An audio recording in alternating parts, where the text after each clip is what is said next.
Lo más importante está en la cabeza. Si usted se deprime, hasta llegó. Hay gente que se retira de la actividad pensando que ya y se quedan así, pasivos. Yo digo, mientras uno esté lúcido y sea claro en lo que cuenta, comunica o escribe, tiene que seguir. Llegará un momento en que no podrá. Pero mientras tanto hay que seguir aferrado a eso, a esa respuesta a la energía.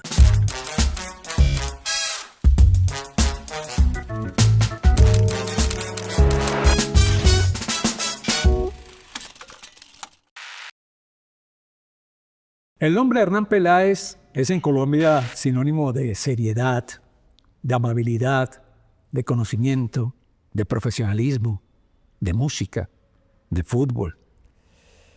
Y la verdad es que esto que acabo de decir y muchos adjetivos más seguramente se le ocurrirán a usted cuando habla de Hernán Peláez. Lo cierto es que Hernán, a lo largo de toda su carrera deportiva, de su carrera periodística, ha logrado unir generaciones, padres, hijos, nietos, a lo largo, insisto, de toda esta carrera. Hay cosas que de Hernán Peláez llaman poderosamente la atención. Lo primero, su prodigiosa memoria. La memoria de Hernán es algo increíble. Un hombre que recita formaciones, da datos, resultados, jugadores, en fin. Pero no solamente en el fútbol, también en la música y en la vida misma. Pues bien, hoy tenemos a Hernán Peláez.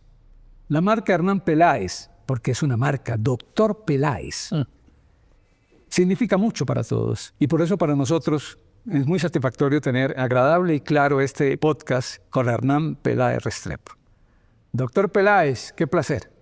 Muchísimas gracias a quienes nos van a acompañar, me imagino, en esta charla, Rafa, porque usted hizo una observación que es válida. Yo lo que he hecho en los medios de comunicación, básicamente en radio, digamos, ha sido el eje con el cual yo he trabajado un tanto tiempo. Yo simplemente he hecho lo que hacía antes de llegar a los medios. Es decir, estudiar, jugar fútbol, vivir la vida, conocer una vida mucho más simple que la que se vive hoy para los jóvenes o para la adolescencia. Nosotros éramos de la calle, de hablar en la esquina, de jugar fútbol en la calle, es decir, en un potrero. Todo eso, ¿no? De manera que yo lo que he hecho en la radio es transmitir, cuando usted habla de la música y del fútbol, pues fue lo que yo viví, sentí y trato de contarle a la gente, ¿no? O de disfrutarlo realmente, eso es el cuento. ¿Usted de Cali o usted de Montenegro, Quindío? No, de Montenegro, Quindío son mis padres, ya fallecidos, y venían de Antioquia. Mi familia, digamos, los abuelos, bisabuelos, eran de Río Negro y de Girardota, Antioquia. Como todos los paisas de la época, espíritu de aventura. Entonces dijeron, bajemos de Antioquia al occidente, y encontraron lo que antes se llamaba el Gran Caldas. Y en el Gran Caldas fueron a Armenia. Nosotros, y ellos después siguieron para Cali, es decir, si no hubieran seguido hasta Ecuador, bajaron hasta Cali, se instalaron en Cali, y nosotros, yo tengo 2 hermanos más, los 3 nacimos en Cali, pero mis padres sí eran nacidos en Montenegro, Quindío. Oiga, ¿que usted fue monaguillo? Bueno, yo estuve primero en esa época, el San Juan Bermans, que es el colegio caleño que manejaban lo manejan los jesuitas. Digamos que las divisiones inferiores, para usar un término de fútbol, eran las Hermanas del Sagrado Corazón, un colegio presidido por monjas. Ahí hacíamos, digamos, lo que se llama hoy el prekinder o no sé qué. Y de ahí pasábamos ya al colegio de los jesuitas. Entonces, en Centenario, en el barrio Centenario, que me da mucha tristeza cuando voy a Cali, no solamente porque ahí quedaba la emisora antigua de Caracol, sino porque los jesuitas, claro, eso es una compañía, y las compañías hacen operaciones y negocios. Los jesuitas son especialistas. Además, sí, recuerde que los jesuitas eran dueños de La Rosa en Risaralda y fueron dueños de la Grace Line. Bueno, en fin, y de un momento, y me da tristeza porque, claro, afortunadamente dejaron solamente la iglesia y el terreno lo vendieron. para otro tipo de construcciones. Y me da tristeza porque yo recuerdo el colegio como tal. Pero bueno, ahí estudio con los jesuitas. Después mis padres vienen a vivir a Bogotá pasado la explosión de Cali, pues El 7 de agosto. 7 de agosto. Y como los calendarios en esa época, los del Valle eran unos y los de Bogotá eran otros, yo tuve que estar 6 meses sin poder continuar. Pero sí fuimos transferidos al San Bartolomé La Merced, que también era de los jesuitas. Hicimos el empalme, pero como le digo, 6 meses para cuadrar calendario. Y ahí ya es el nexo que mantengo con la comunidad, porque es una comunidad, yo utilizo una palabra que ojalá le entiendan, una comunidad muy liberal, la de los jesuitas, ¿no? A diferencia de los franciscanos o los dominicos. De manera que ese es, digamos, el itinerario, ¿no? Más o menos. Usted llega a Bogotá, se gradúa en San Bartolomé, Sí. estudia química en la universidad. Hago ingeniería química, sí, en la Universidad Nacional, en la Universidad de América. Yo termino en el 61 bachillerato. Y sobre el año 63, para ir encauzándolo, yo hago mis primeros pinitos en prensa escrita gracias a un periodista, don Mario Leiva Mejía, que era el director de la página deportiva de La República, un diario de tipo económico, que lo es todavía de tipo económico, y él me permitió Escribir. Sí, y yo recuerdo que la primera nota la hice en el año 63 a propósito de las finales de Independiente de Argentina y de Internacionales de Milán. Y recuerdo mucho porque en Independiente el técnico era un señor que había estado en Cali, don Manuel Giudice, claro, jugador. Giudice era el técnico de Independiente. Y ahí empecé cada semana una columnita. Y ya en el año 67 yo ingreso al Tiempo y me quedo durante 25 años haciendo una columna que se llamó Cara y Sello. Sí, pero a ver, cuando usted comienza a escribir sobre fútbol, ya tenía el bicho del fútbol. Ese bicho del fútbol Sí. que a usted le nace, tengo entendido, y quizás puede ser una de las razones del por qué a usted le gusta el fútbol de la gambeta, el fútbol bien jugado, el fútbol de pelota al piso, el fútbol bohemio. Sí, aprovecho para contarle esta pequeña historia. Cuando yo estaba en Cali, yo vivía en el barrio San Nicolás. Sí. Y teníamos que ir hasta Centenario, donde estaba el colegio. Ese trayecto lo hacíamos a pie todos los días con mi hermano. Y había en lo que se llamó en esa época, creo que desapareció el Teatro Cervantes, ahí. Esa es la cuarta, sí, en la cuarta. Presentaba películas mexicanas el Teatro Cervantes. Había una pequeñísima, no digo librería, no alcanzaba librería, era un expendio de revistas y de periódicos. Y yo pasaba y siempre estaban colgadas las portadas, las revistas de goles y del Gráfico de Argentina, estaban ahí. Recuerdo mucho que el señor era Torres Tenorio, se llamaba el señor, porque le ponía un sello a las revistas. Para que no se la fueran a vislar. Exacto, y yo me entretenía viendo las portadas de los equipos y tal. Y después con el tiempo, yo a partir del año 57, ya estando en Bogotá, empecé a coleccionar la revista El Gráfico. Y digamos que cuando yo escribo en el 63, obviamente llevaba 7 años, 6 años leyendo El Gráfico con buenísimos cronistas de la época, ¿no? No tanto, a mí me tocó Frascara, Félix de Frascara, Dante Panzeri, Ardisone, toda esa gente, y uno se iba nutriendo de esa temática.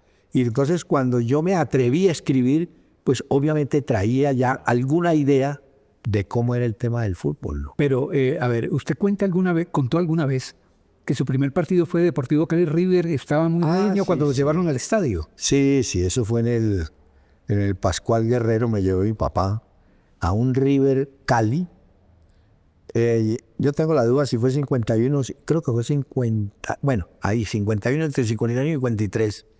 Y yo me acuerdo, que lo tengo presente, 2 acciones de juego. A ver. Usted me dirá, pero ¿cómo así? Arranca el partido y entre 2 tipos de River Plate se fueron tocando, hicieron el primer gol. Con el tiempo averigüé que los 2 tipos eran Walter Gómez y La Bruna. El partido lo revierte el Cali y lo gana 3-1. Y tengo presente un gol de Valeriano López. Hay un tiro de esquina lo cobró el Conejo Vilariño, un extremo izquierdo, y Valeriano con la rodilla anticipa a Carrizo. Hay una foto lindísima, yo no sé si fue en El País o El Relator, que era el otro periódico de Cali. Hay una foto a todo lo ancho, a 8 columnas, pues, del gol de Valeriano. 3-1 ganó el Cali. Ese fue el primer partido que yo pude ver. Después tuve la fortuna de ver a los paraguayos de Boca y yo realmente, la gente dice, no, es que usted es hincha del Cali. Yo antes que ser hincha del Cali, me gustó fue el Boca de Cali de los paraguayos. Y entonces volvemos al cuento suyo de las alineaciones. Entonces, yo me acordaba que Boca jugaba con Centurión, Pereira y Arce, Negri, Campos y Rivas. En la delantera eran 5 paraguayos. Bueno, eran 4 paraguayos y un argentino que se nacionalizó paraguayo. Eran Berni, Atilio López, Patiño, Jerez y Cañete. Patiño era el argentino que había nacido en Formosa y después se nacionaliza.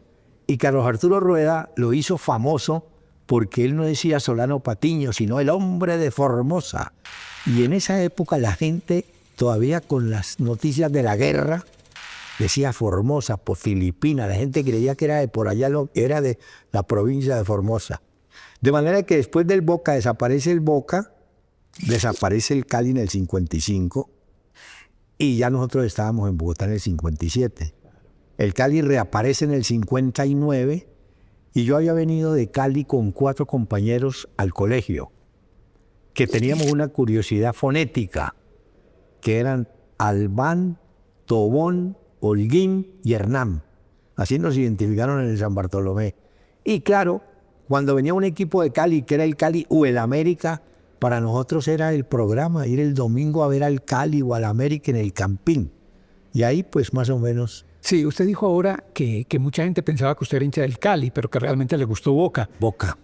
Pero sin embargo, ese fútbol del Cali de esa época, ese fútbol de River de esa época, y es que es ahí donde lo quiero llevar, es el que le siembra a usted ese amor bohemio por el fútbol que le permite hacer este tipo de conversaciones, porque usted inmediatamente recuerda absolutamente todo. Acaba de pasar el Mundial de Clubes y Alex Ferguson, que es el jefe del cuerpo técnico de observadores de la FIFA, estaba sorprendido. Él no habló de gambeteadores, sino de regateadores, que es lo mismo. Sorprendido de que el París tenía 4 regateadores. Y él explicó, regateador es el tipo que en el mano a mano, en el 1 a 1, lo pasa a usted. ¿Cómo lo pasa? Con una gambeta o un engaño. Y de esos jugadores aquí hubo, por decirle, Arboleda era uno, Montanini fue otro, y yo vi los jugadores antes del 60 que eran pesados, ya viejos, pero tenían técnica. Después de ver uno al Loco Sassini y de ver a un discípulo que tuvo él, el Papo Flores, uno dice, no, esos tipos, era que la pelota era para ellos el elemento de trabajo.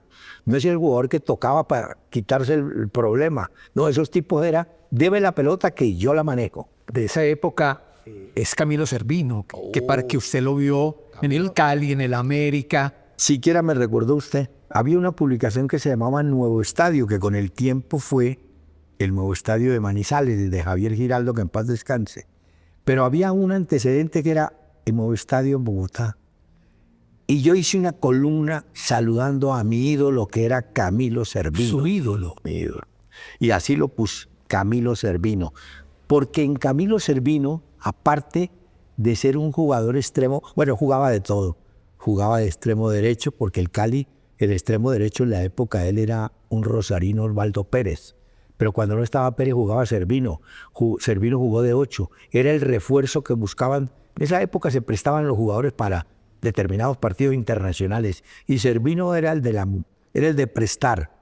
Cuando vino el Real Madrid en el 61 a Bogotá con Di Stéfano, Cervino vino a reforzar a Millonarios. Y hay inclusive un testimonio, una foto de los dos. Pero bueno, vuelvo al cuento. Pero lo que más me llamó la atención de Cervino es que Cervino se va con el famoso Pacto de Lima, se tiene que ir.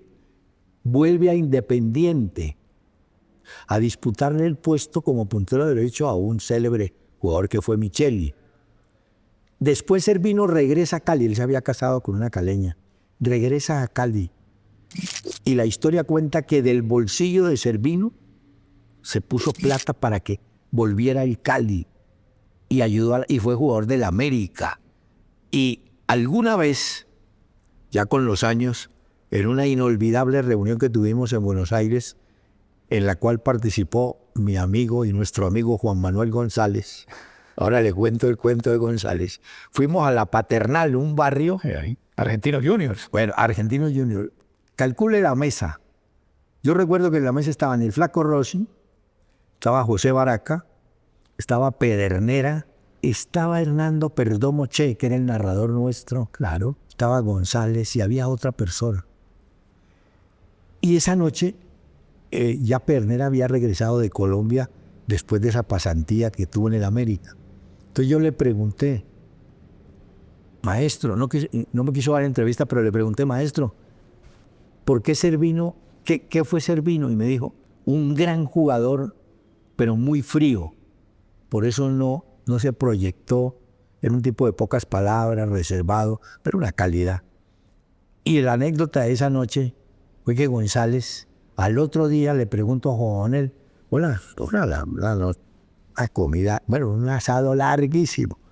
¿Cómo te pareció? Dijo, mire, yo llegué, buenas noches, y al otro día, buenos días. Yo no hablé, sino que oí a esos tipos hablar y hablar de fútbol. Seguro. Pero volviendo a la historia, Servino sí fue para mí, por ese detalle que tuvo de ayudar a que volvieran los equipos. Pero no solamente el detalle, sino que era un gran jugador de fútbol, no. como lo fue Maravilla Gamboa. Y ahora que hablo de jugadores de fútbol y que le hablo de Maravilla, porque usted tuvo también la oportunidad de ver a Maravilla en su esplendor, usted fue jugador de fútbol. A mí me dicen que usted era delantero y que era bastante bueno. Era un 10 que llamarían hoy.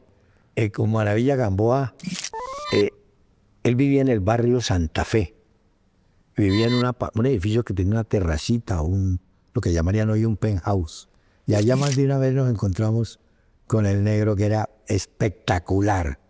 Y un jugador, ese sí tenía sobre todo, lo sorprendente de Gamboa era que era altísimo para el puesto.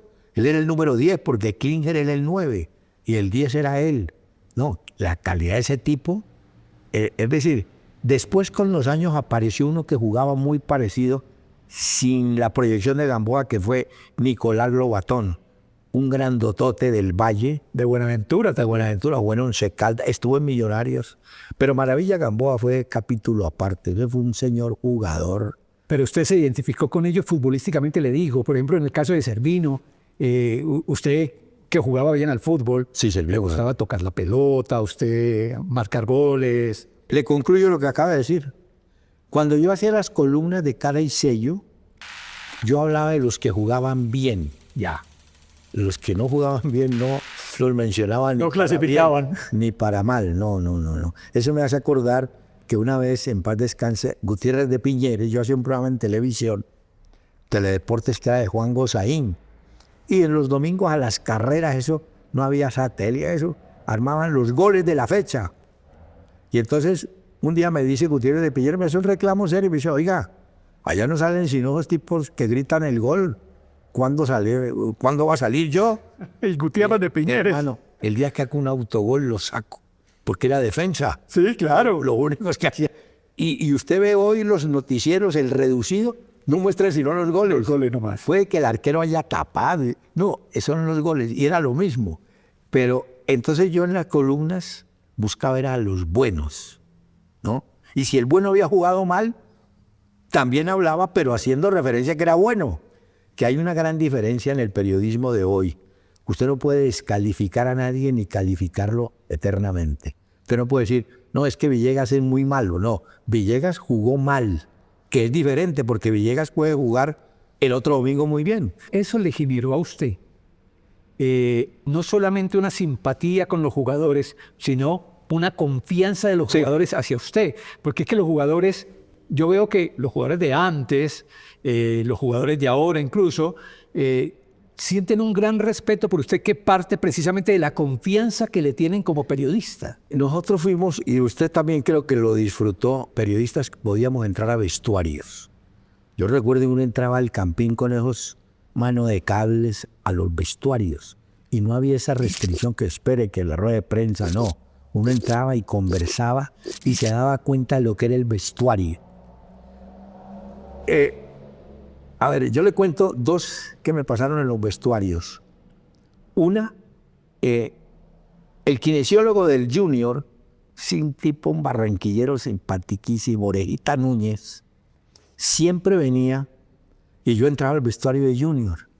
Y él traía en su maletín pues todos esos linimentos y todas las cosas, panela, que en esa época los jugadores panela y tal, como otro bárbaro, un vulcano que comía cebolla cabezona, esa roja. Sí. Dice que porque eso le daba aire para los pulmones en Bogotá y el hombre en crudo eso. Bueno, pero Orejita Núñez traía siempre en el maletín lo que él llamaba Robertico, que era un whisky. Como un olpar chiquito. Exactamente, se vendía sobre todo en la costa. Y entonces él me traía, echa, aquí te traigo la panela. Y mentiras que era, tómate esto. Y me pasó también en algunos vestuarios que veía los termos y yo preguntaba, no, dame café de ese. Y el tipo me decía, no, de ese termo no, de aquel otro. Bueno, pero uno aprendía a convivir con ellos y le contaban a uno cosas. Y entonces uno se da cuenta, qué lástima que eso no se vea hoy. El vestuario era la antesala del sufrimiento. Eso, había jugadores que de nervios no hablaban. Prospiti llegaba a las 2 de la tarde. El partido era a las 3:30 en Bogotá. Los compañeros se iban ahí a la gradería a saber que estaban jugando un preliminar. Este se vestía de jugador, se dejaba las medias de civil, en mocasín de civil, y empezaba a caminar por el vestuario. Es decir, como matando los nervios. El tipo bueno. Encontré otro que era Escuriño, un brasileño, que se estaba arreglando en el sitio y detrás había puesto algodones con halcón y había aprendido, le había metido juego a eso. Entonces yo le pregunté a Oreja Núñez, ¿y por qué eso? Alejando los malos espíritus. Ese era el cuento del tipo Escuriño. Claro. El Moño Muñoz, voy en Pereira, una gran campaña del Pereira del 74 con Pancho Ormazábal, tapaba la Pinta García. Y fui al vestuario del Pereira.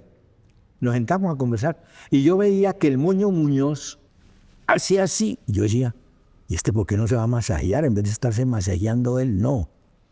Tenía una estampa de la Virgen y entonces el tipo era pasándosela para protegerse. O sea, todo ese tipo de vivencias, Claro. desafortunadamente, hoy no se ven los tipos del Vaporú. El Negro López, Luis Jerónimo, otro que en paz descanse, es que le van yendo a uno.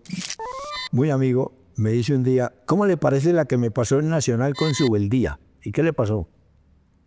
El Negro López era un fumador, pues bravo. Y dice el Negro, me encontró fumando en el intermedio de un partido y me pega, qué regaño. Y me dijo, López se va de multa. Yo boté el cigarrillo. Dice López, entré y tapé el segundo tiempo todo lo que tiraron. Bueno, siguiente partido de Nacional. Termina primer tiempo, entramos al vestuario y me dice Subeldía, López, al baño. No, profesor, López, al baño. Hombre, bueno, entonces dice, me voy para el baño. Había un tipo esperándome con el cigarrillo porque Subeldía dijo, si este fuma, tapa. Claro. O sea, todos esos cuentos los consigue uno, claro, trabando amistad y porque el tipo le da confianza a uno, ¿no? Una vez entrevisté en el vestuario, me acuerdo, a un jugador del Valle, Nelson Cabezas, un 9. Y entonces, ahí, parado, le digo, estaba en el Tolima. Hola, ¿y cómo te va en Ibagué? Me dijo, no, bien, pero esa gente es nevera. Le digo, ¿cómo así? Me dijo, fríos, hermano, no van a la cancha, no aplauden ni nada. Y el loco Bairo, para rematar el cuento, voy a entrevistarlo. Está vestido ya de jugador del Quindío y está así contra una pared. Entonces yo, por adornarme, por mostrar sapienza, digo, voy a hablar con Juan Bairo, jugador que pasó por Rosario, Boca, River, Juventus de Turín. Bairo, ¿cómo le va? Y me dice, mire, Croydon Quindío. O sea, un tipo de un humor increíble. Yo hablando de Juventus, Croydon Quindío jugaba. Y el loco Bairo era muy simpático. jugaba en el Quindío, oiga la delantera, Larraz, Bairo, Edison Angulo, Gallego y Marcarián, 3 viejos y 2 jóvenes.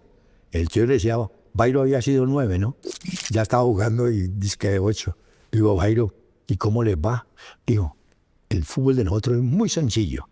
Nosotros los viejos la tocamos y la tiramos allá y ese par de negros, eso a toda que van. Esa era la táctica del Quindío. Pero Rafa, lo que quiero explicar es que yo disfrutaba, Claro. que de eso se trata, que cuando usted cuente el cuento, lo transmita al oyente, la gente entienda que uno lo está viviendo, ¿no? Extraño mucho esa época de esa confianza. Y como le dijera, hay satisfacciones menores que son... Hace poco, el año pasado, hizo un gol, ¿se acuerda que hizo un gol? Chaverra fue de Santa Fe, por allá que pateó de la mitad, qué gol, un golazo. Selección nacional. Ese gol. Muy bien. Hicimos pues la descripción y tal. Y me llama Juan Manuel González. Me dice, lo va a saludar una persona. Me pasó al teléfono. ¿Aló? ¿Quién habla? Le dice, doctor, le habla Centavito Pacheco. Oh, Hombre, ¿cómo le va? ¿Qué tal? Bueno, y me saludó, me alegró mucho. Y colgué. Me llama González. Me dijo, ¿sabe por qué lo llamé?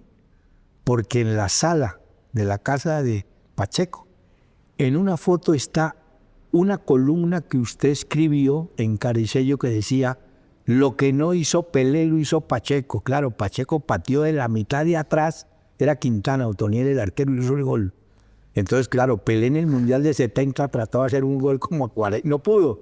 Entonces yo me adorné y dije, no lo hizo Pelé, lo hizo Pacheco. Y me decía González, para el tipo esa es la reliquia de la sala, la foto donde usted lo mencionó. Entonces, esos detalles de ex jugadores claro. le dicen a un hombre que o lo hizo bien o por lo menos se sienten como reconocidos, ¿no? Y muchos de ellos se alegran cuando uno los vuelve a traer, ¿no? O vuelve a recordar. Decía al comienzo, Hernán, que algo que la gente se admira es de esa memoria suya. Usted da nombre de jugadores, recita formación y tal. Y la gente dice, ¿cómo hace? ¿Cómo entrenó la memoria? ¿Cuál es la virtud para poder llegar ahí? Usted acaba de acertar. La memoria hay que entrenarla. La memoria es un músculo, eso hay que ejercitarlo. Además, nosotros fuimos de una educación de memoria.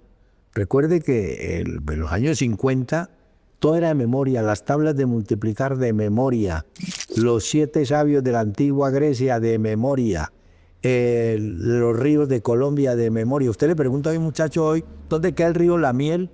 Ni idea. Van a Google, a ver dónde queda La Miel. Pero a nosotros nos enseñaban geografía, historia. Siempre me acuerdo de una clase de historia y me aprendí de esas cosas que le quedan a uno. ¿Quién se va a acordar de la campaña que hizo Simón Bolívar en el Magdalena Medio?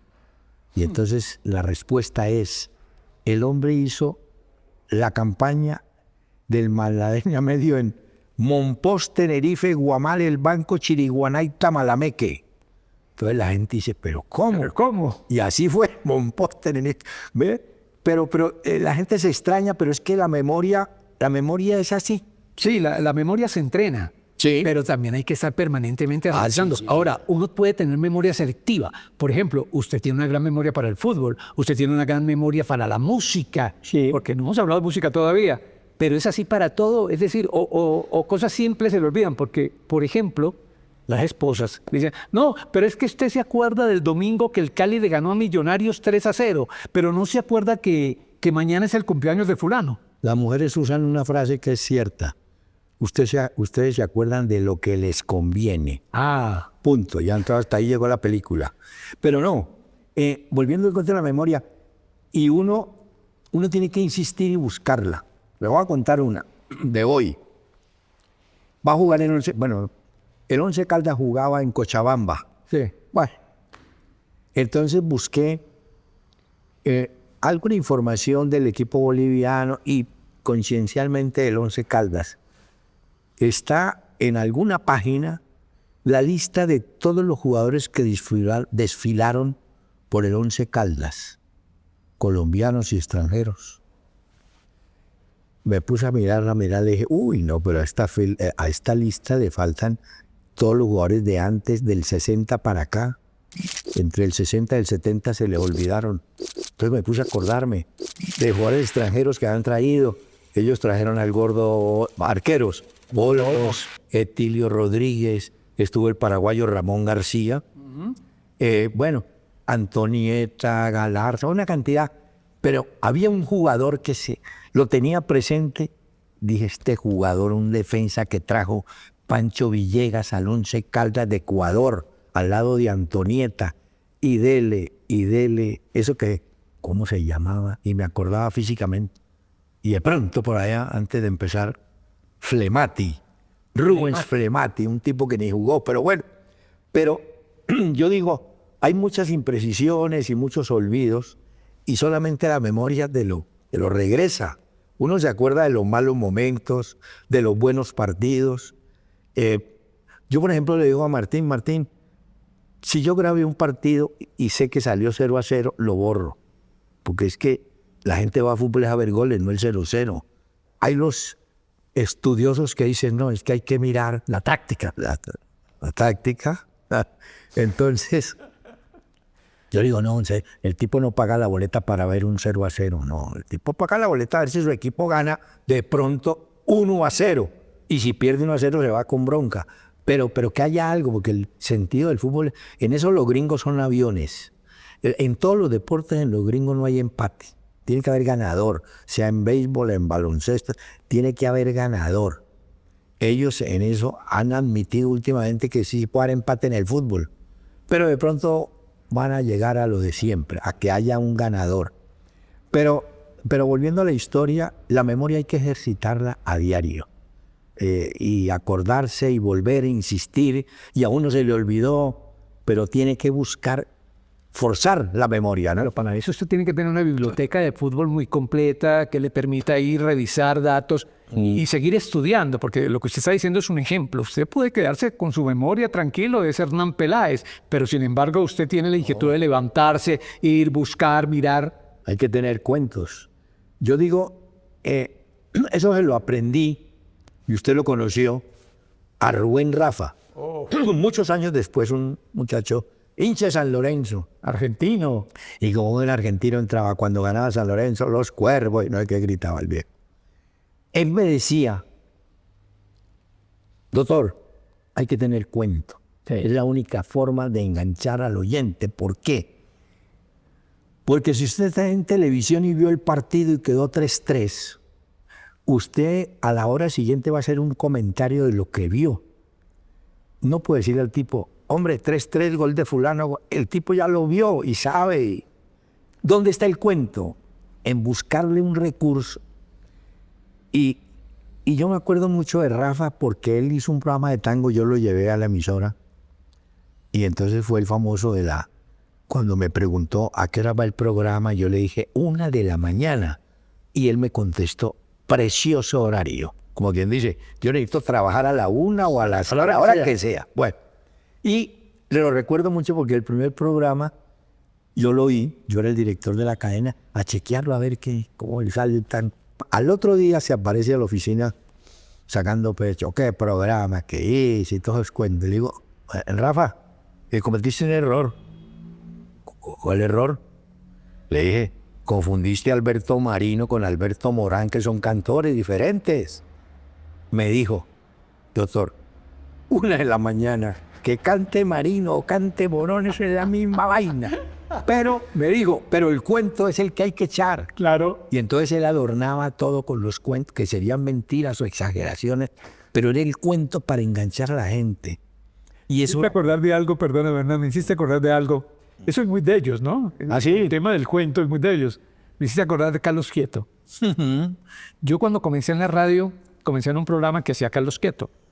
Y Quieto, un día llegué yo al programa y me encontré a Quieto llorando. Y yo, ¿y qué pasó aquí? Y entonces Quieto decía al aire, y se murió Ringo, mi hermano, Bonavena, lo más grande de la Argentina, y yo parado ahí mirando y escuchándolo. Cuando dieron cortes comerciales, que él dio corte comercial, entré yo y le digo a Quieto, no sabe cuánto lamento su pérdida. Y me dice quieto, ¿y cuál pérdida? Le dije, la de Bonavena. Sí, y es un cuento, esto es un cuento, Rafa. Aprende que es un cuento. Ni siquiera conocía a Bonavena. Lo iba a conocer. No, por eso. En la radio le pasan a uno, y esta es otra, ya seguramente la han oído, a uno le llega mucha información. Hoy en día sí que llega información que uno no sabe si sí o si no. Claro que hay que confirmar. Y entonces un día me llama alguien muy cercano y me dice rápidamente, se murió Asciolo. Entonces yo pasé, como el tipo me dio la información, sentido pésame a los amigos y familiares De Julio. Rocco Julio Asciolo. A los 2 minutos Llamó Asciolo. lo llaman al teléfono, pasé, ¿cómo me mataste? Si estoy... bueno. Entonces entré y me acordé de aquella frase, los muertos que vos matáis gozan de buena salud. Eso me pasó. No, y me acordó, me hice recordar también ahora, es que eso es parte de lo que usted ha cultivado y que todos tenemos que cultivar. Y es la credibilidad, a usted la gente le cree. Sí, Entonces aquí le traigo una anécdota suya. Se murió Garrincha. Ah, Esa de Garrincha es muy buena. esa es la máxima. Esa es la máxima. A ver, Yo ¿qué fue tra- lo que pasó? No, yo trabajaba en 6 AM con la joya de Yamid, gran maestro, ese tipo sí que le aprendí yo. Bueno, y entonces nosotros teníamos en Caracol Básica 2 servicios de teletipo, que eso no existe ya, que era la France Press y la UPI, que era la americana, la gringa, y la francesa. United Press. No teníamos F, que era la española. ¿Vale? Me acuerdo mucho que eran 7 y 5, me llaman urgente. Y me dice un señor, usted no ha dicho nada que se murió Garrincha. ¿Cómo así? Lo acaban de decir en pero en Melodía. Él dice, señor, yo no te... Pues déjeme, yo chequeo. Yo bajé, miré los teletipos que iban sacando, daban la hora y pues cada cable traía su hora. Las agencias hacían como 3 líneas y después venía el desarrollo más adelante. Yo le dije, señor, qué pena con usted. En la France Press y en la UPI no reportan muerte de Garrincha. Yo esperaré, me dice el tipo, pero se murió. Le dije, vea, ¿usted le cree a los que le dijeron? Yo sí, entonces se murió, pero todavía no lo puedo decir. Y es que me dijo el tipo, es que si usted no lo dice, yo no creo que se haya muerto. Creíble, bueno, entonces espere que yo verifique y que se murió Garrincha. Exacto, él había oído, pero decía, alguien me tiene que confirmar si esto es verdad. Pero bueno, sí puede ser la credibilidad o también el medio. Era un medio muy fuerte en ese momento. Se hizo de ver una cosa pues de opinión y de todo eso. Pero la credibilidad se gana con seriedad y con rigidez. y con respeto a la fuente. Por eso usted decía algo muy importante. Los jugadores le toman confianza cuando se dan cuenta que usted no los va a falsear ni tiene que utilizar eso off the record, ¿no? Sabe muchas historias que no tiene por qué A contar. ver, Hernán, el periodismo es uno solo. Sí. O sea, es periodista, punto. O bueno o malo. Sí. Pero, lógicamente, hay vertientes, ¿no? Periodismo deportivo, periodismo económico, periodismo político, bueno, en fin. Y usted tuvo la oportunidad de trabajar en varias mesas Sí. de periodistas muy importantes. Usted lo acaba de decir. Usted trabajó en 6 AM, con Yamit, usted trabajó con Darío, con Juan Gosaín, trabajó en otro tipo de espacios también informativos.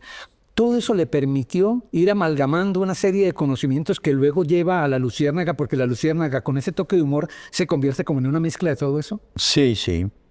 Pero con una condición básica.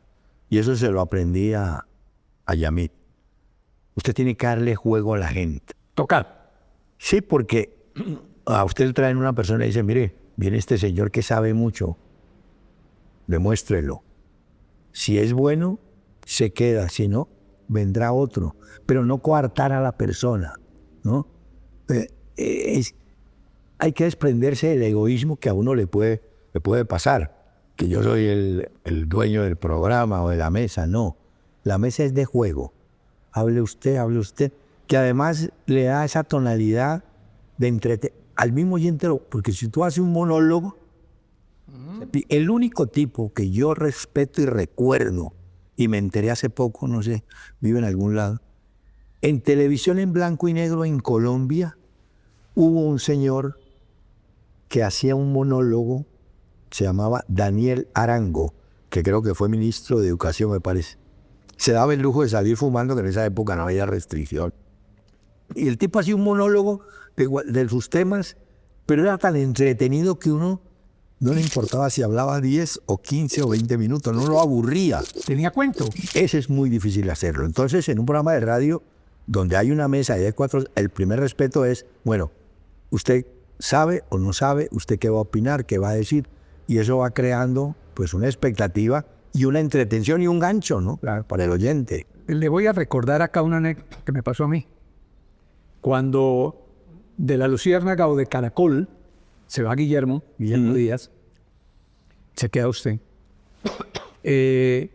Algún día hablando con un amigo en común, Mario Alfonso Escobar, Mao, sí. el popular Mao, me dice, mira, la competencia acierta llevándose al 9, pero no acertaron porque dejaron al 10. Y el 10 es Peláez, que es el que reparte, es decir, lo que usted está diciendo, porque eso se convierte precisamente en una ventaja competitiva, saber explotar a quienes están al lado. Y hay otro detalle, darle oportunidad a la gente de que crezca. A mí me encanta saber que gente que, por ejemplo, Loquillo, un humorista que trabajó conmigo, yo lo descubro detrás del vidrio. Usted me dirá, ¿cómo así? Pues para los que nos están viendo, yo estoy en una cabina, está aislada, y acá fuera de la cabina están los operadores, están observados, lo que quiera, ajenos a los que están en la cabina.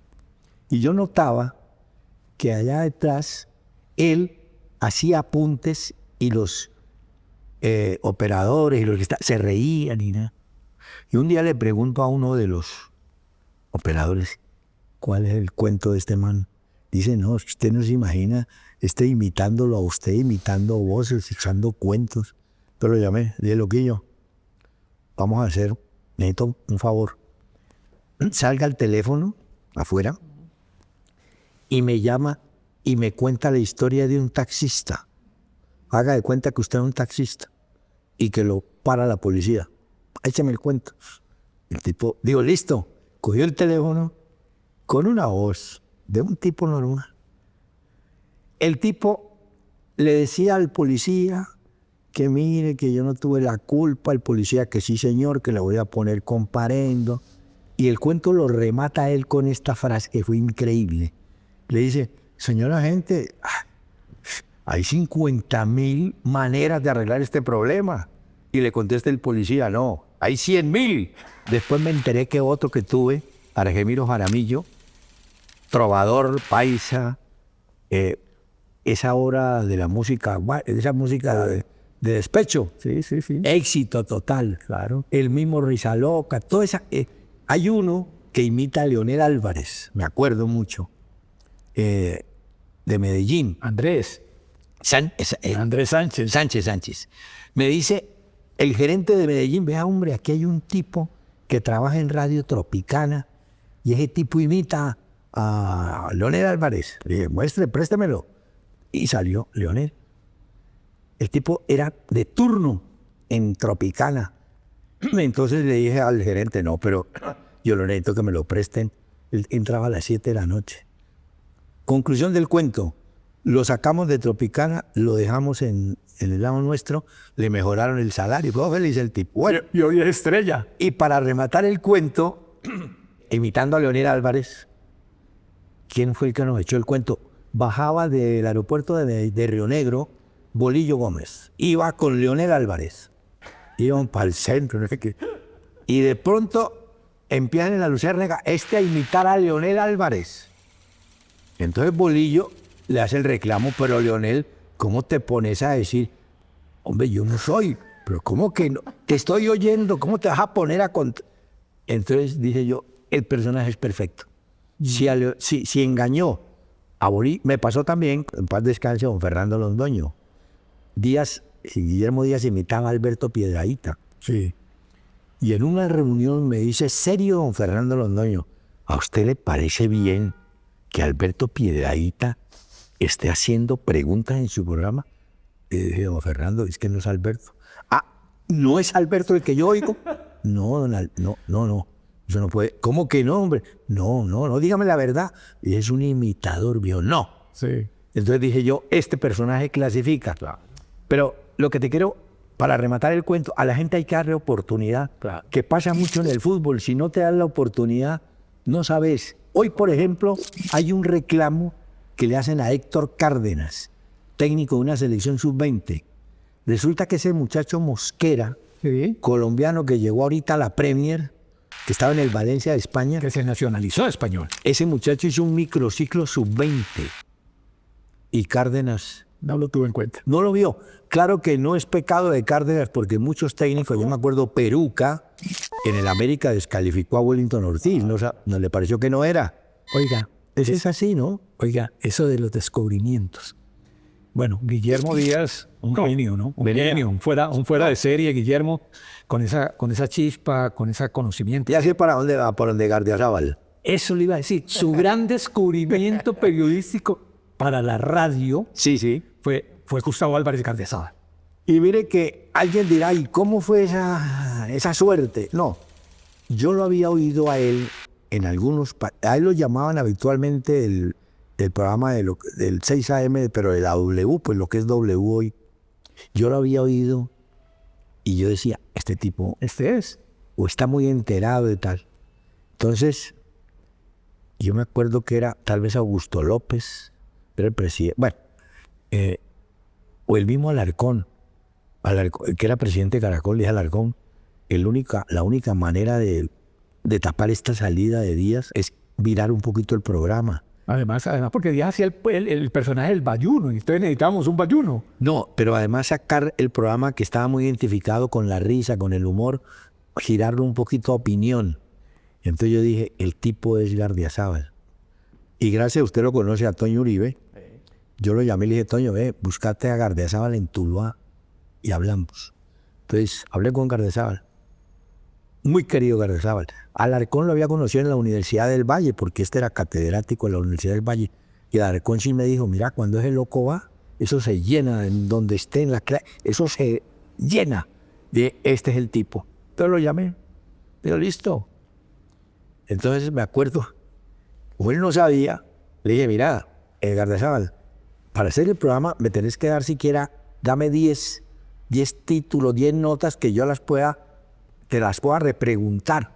¿Qué pasó en la represa de tal cosa? Y entonces vos echas tu cuento. Me mandó 60. Uf. Lo llamé y le dije, Gardiazabal, pero ¿dónde estás? Estás afanado. Haceme un favor, de esas 60, vos mismo editá las 20 más importantes, y ahí empezó. Y Gardiazabal me dijo dos cosas. Yo le dije, Gardiazabal, ojo, que te van a levantar por tu situación sexual. Dijo, me importa 5, le dije, listo. Y así fue, primeros días que usted como contrata, ¿no? Bueno, eso pasó a segundo plano.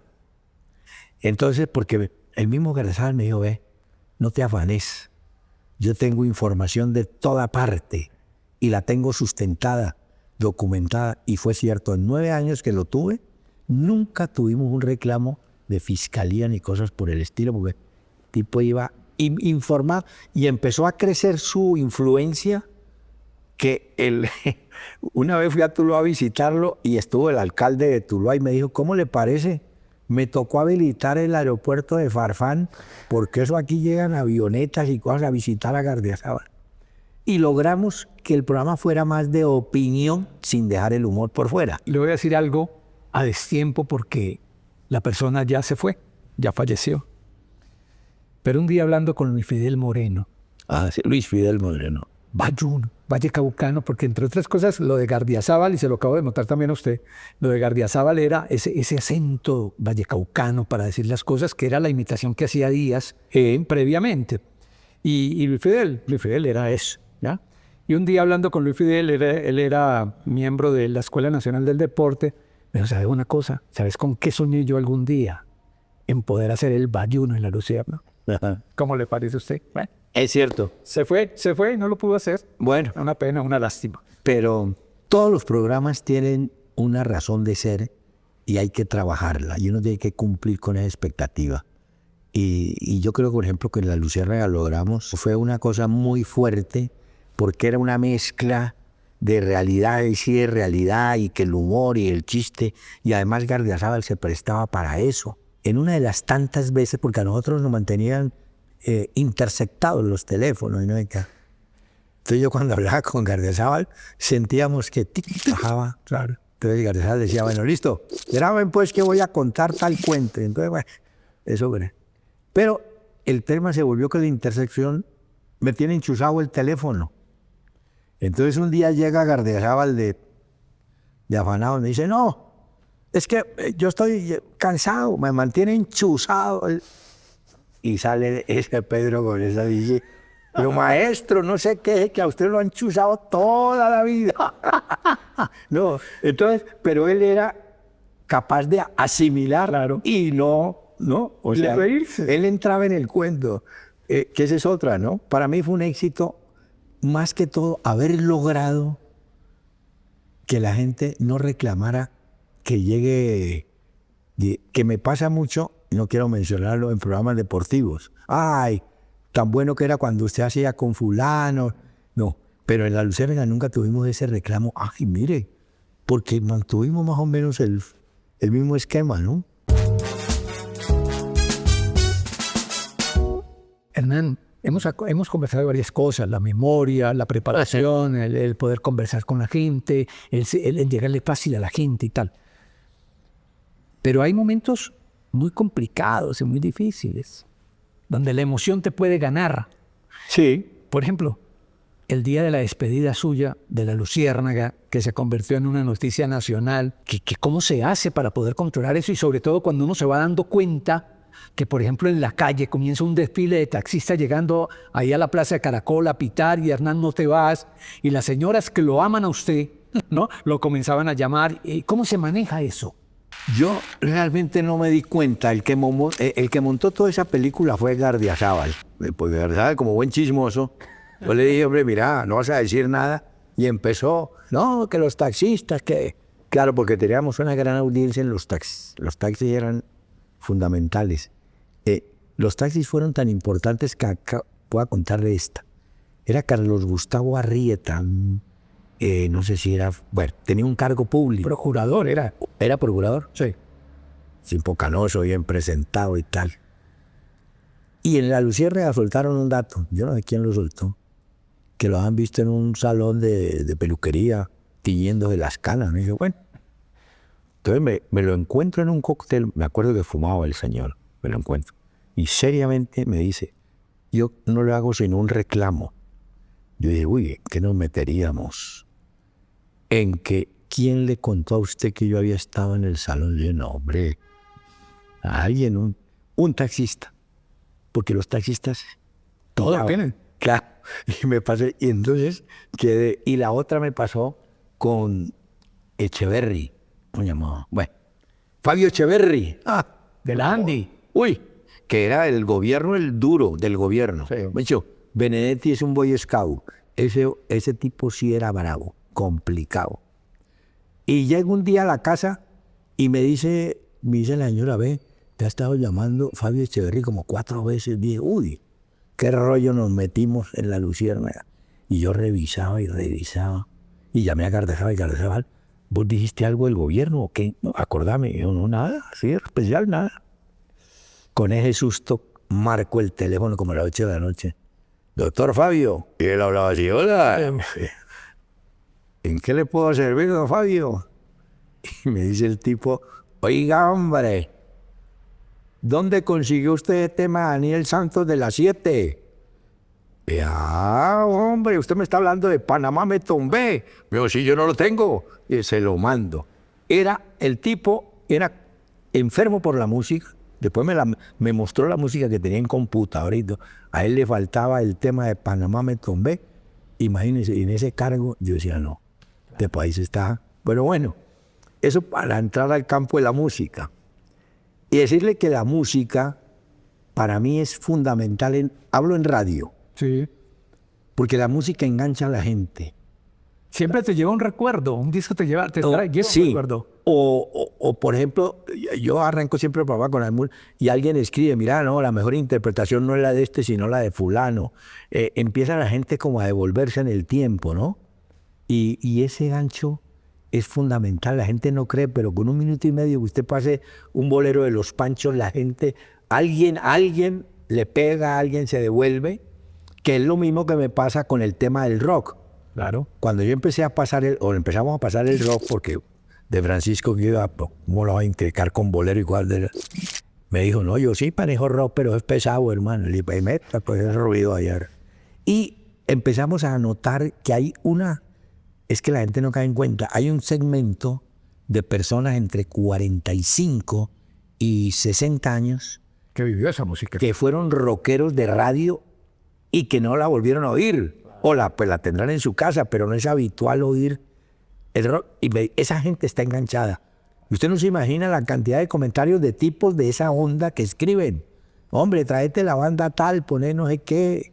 Pero Hernán, hay que ser melómano.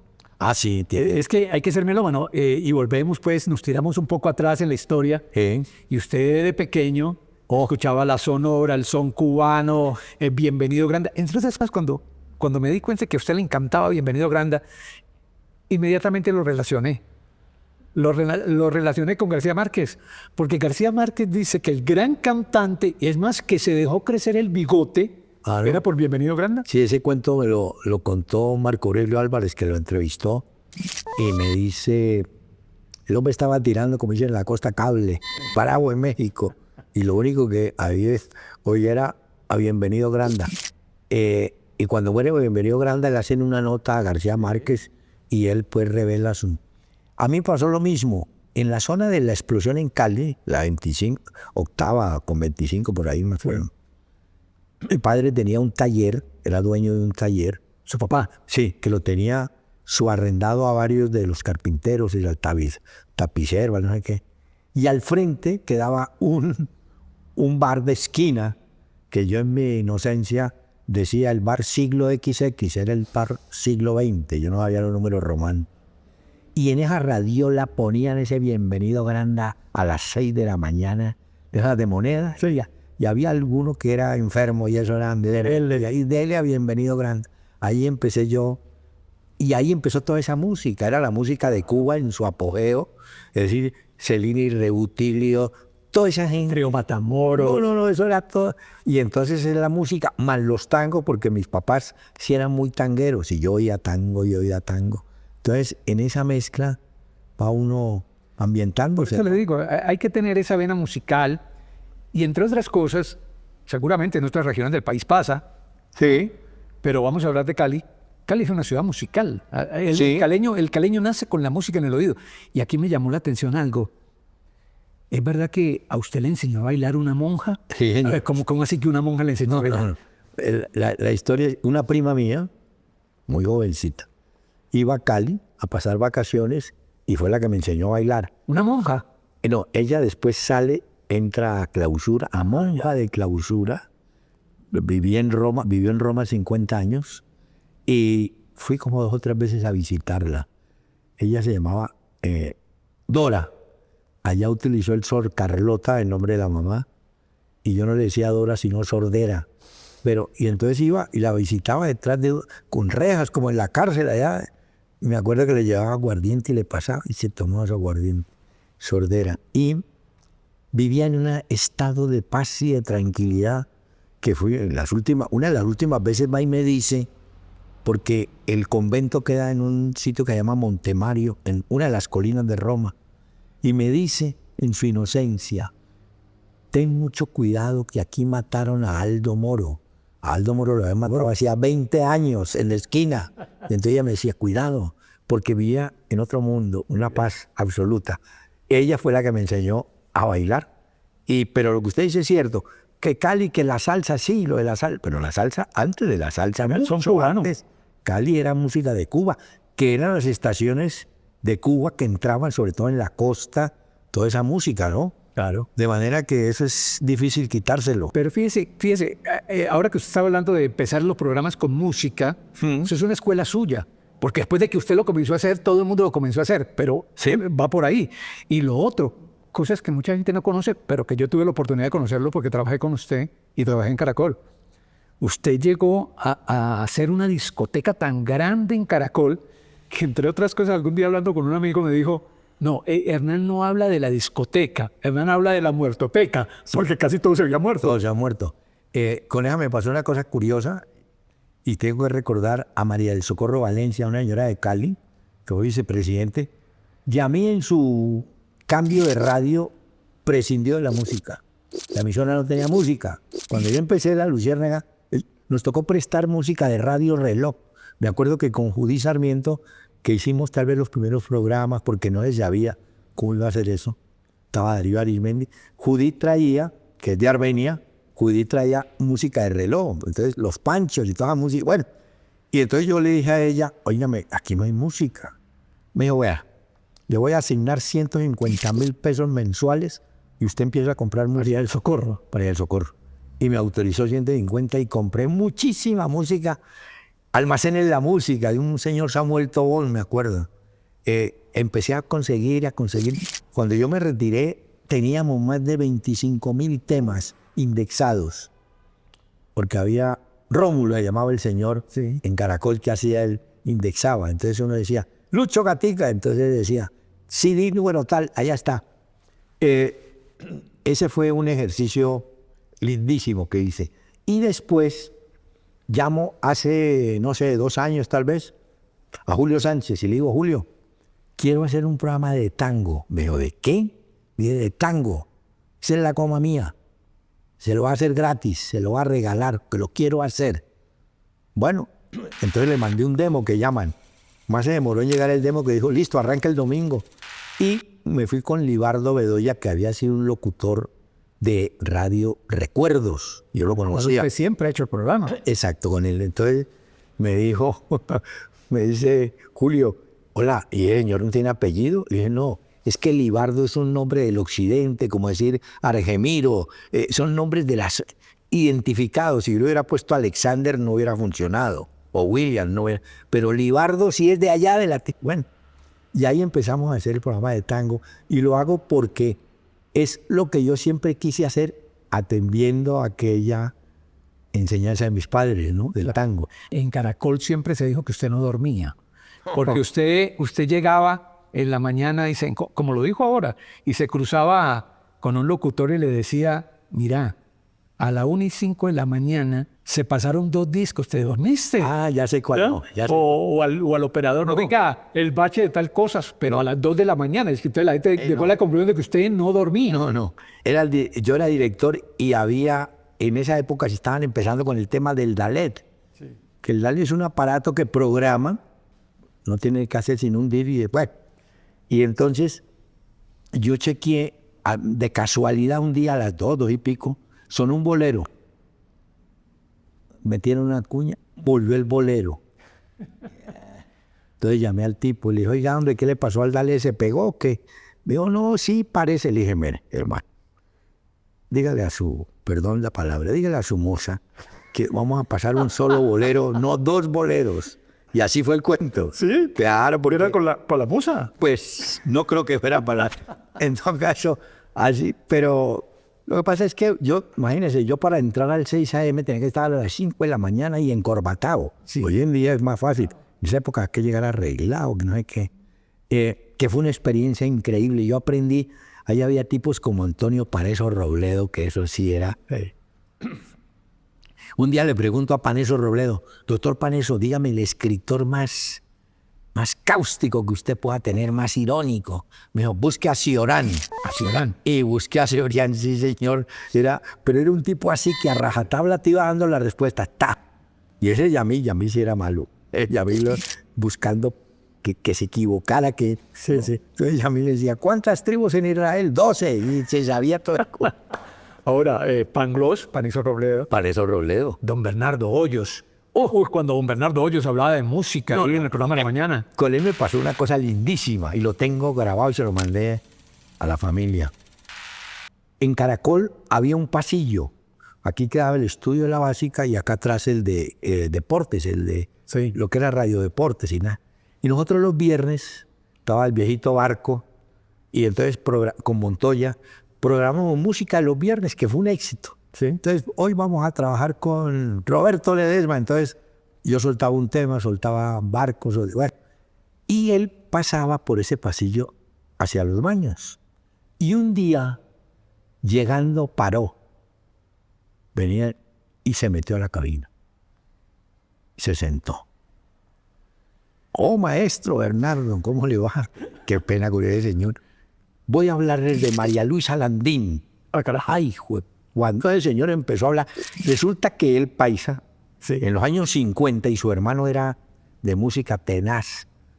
Bernardo Hoyos era, usted le preguntaba de la música popular de la década del 50. Se la sabía toda. No, toda. Y la gente lo tenía identificado como experto en música clásica, y que lo era, música clásica. Bueno, pues un día le dije, maestro, quiero hacerle un programa, yo hacer un café, que usted lo hizo después también. Le dije, maestro, quiero hacer un café con usted. Escójame 10 temas musicales populares. Vino a la casa. Entonces, Celia Cruz. En 2 renglones el tipo, en 2 palabras, la describía. Louis Armstrong tenía una trompeta en la garganta. No, el tipo era... Y él gozaba porque era devolverse 50 o 60 años a la música que él conoció en Medellín. Claro, que después fue la música clásica y tal. El maestro Bernardo, inolvidable el señor. No puedo terminar este espacio sin hablarle de la polémica y de una pregunta que yo siempre me hice y que mucha gente también me trasladó y que algún día se la planteé a Jaime Ortiz y se la planteé a Edgar Perea. La polémica fue un éxito en Colombia, total. Pero parte de ese éxito era ese enfrentamiento entre Jaime y Edgar. Eso era montado, eso era libreteado, ¿eso cómo era? No, libreto no existía. El único tiempo que yo iba a hacer libreto, que lo vi hacer, fue a don Gabriel Muñoz López. Yo lo entrevisté un día a Gabriel Muñoz López. Ya llegó. Del mismo tema, así de música, y me llegó copia para mí, copia para el operador, y entonces decía, el locutor habla, el disco rueda, off. Así era, don Gabriel. Lo conservo porque así era que hacían los programas. Bueno, no. Pero volviendo al cuento, yo alcancé a participar en el final, año 67, de la polémica de antes. Sí. La que era Miguel Zapata Restrepo. Miguel Zapata Restrepo, Álvaro Muñoz Cuellar, Sí. Mayer Schmulson, Mayforero y Humberto Jaimes. Jaimes se retira y me da la oportunidad. Después, bueno, el tema terminó. Yo estaba en Todelera en el año 78 y me llama José Manuel Restrepo y me dice, mire, la polémica hay que hacerla en el 79. Como usted ya está, usted sabe aquella otra donde alcanzó a oír cómo era, venga, hagamos esta. Bueno, y surgió el tema de Rentería no, de Perea y Ortiz. Ortiz era un vacilador fino. Ortiz sí era... Era un genio. Él no le importaba la táctica, no, él se pegaba de algo. Un día en el Campín hace un gol, Funes, me acuerdo. Y dice Ortiz acaba de hacer un gol Funes al mejor estilo de Pedernera. Pues yo le dije, Jaime, ¿vos viste a Pedernera? No, pero es igual lo que hizo Funes. O sea, el tipo pedía unas salidas y, como buen vacilador, él estaba pendiente de Perea, porque Perea entraba gritando y el Junior y entonces cuenta. Y este era buscarle el pierne, donde lo pullaba, sin libreto y sin nada. Porque Jaime además estaba yo en la mesa con él, yo pendiente de los cambios, Jaime ahí. De pronto iba a hablar ese muchacho de Armenia. A ver, Marranito. Le digo, sí, Marranito, el de Armenia, hermana. Pero era así, el Jaime era así. Era un año grande. Y descubrió que había que toreaba a Perea cada vez. Y el negro engranaba. El negro entraba en la... ¿Me entiende? Porque el negro se sentía que estaba representando a la costa atlántica. Jaime, yo. Y un día voy a Santa Marta con el negro Perea a hacer un programa blanco y negro que se llamaba Caracol Televisión. Y fuimos hasta Santa Marta a pescadito, pues, a verlo. Y inclusive nos encontramos con... que en paz descanse Osvaldo Calero y nos ayudó, güeta.